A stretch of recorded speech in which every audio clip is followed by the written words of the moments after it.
Bismillahirrahmanirrahim.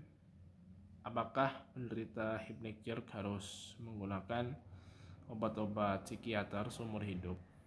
Ya.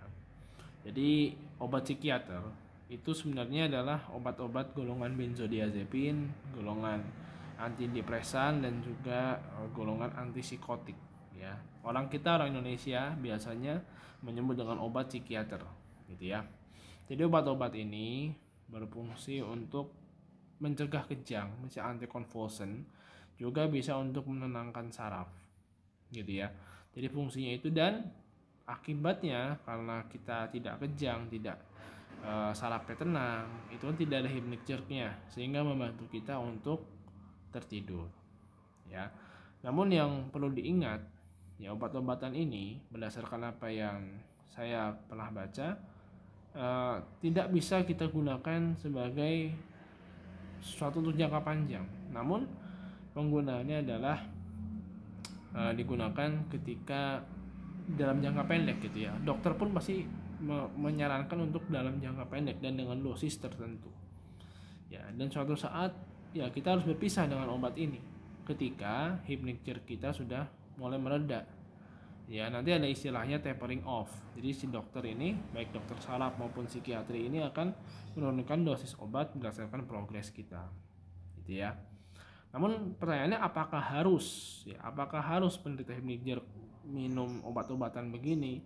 Sebenarnya harus atau enggak itu kan tergantung dari keparahan hypnic jerk, ya, dan juga tergantung dari orangnya.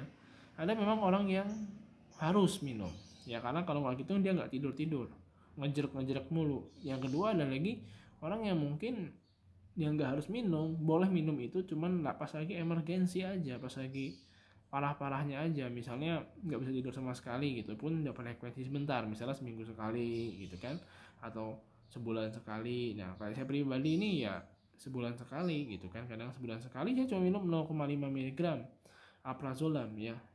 Tapi hari biasa saya nggak minum apa-apa, saya cuma pakai herbal aja, pakai herbal tuh soda, kadang-kadang pakai magnesium yang 500 mg itu aja, ya.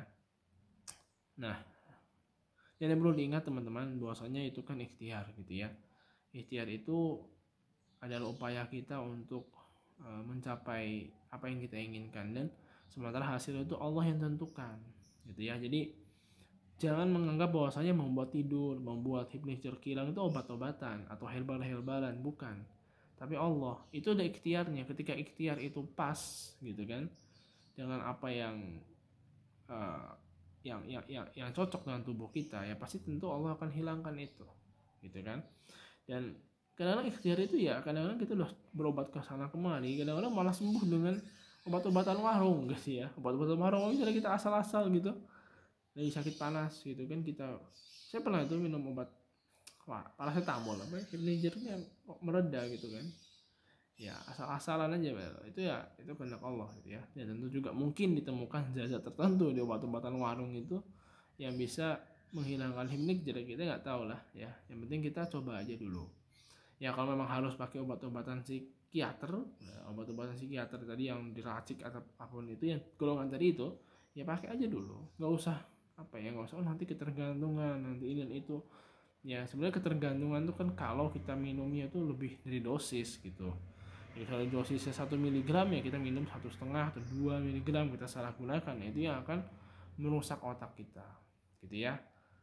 Oke teman-teman, selain berobat, teman-teman jangan lupa banyak berdoa lagi, banyak mendekatkan diri kepada Allah, ya, karena kesembuhan itu dari Allah, sementara ikhtiar obat itu adalah usaha, ya. Oke, assalamualaikum, barakallahu fikum.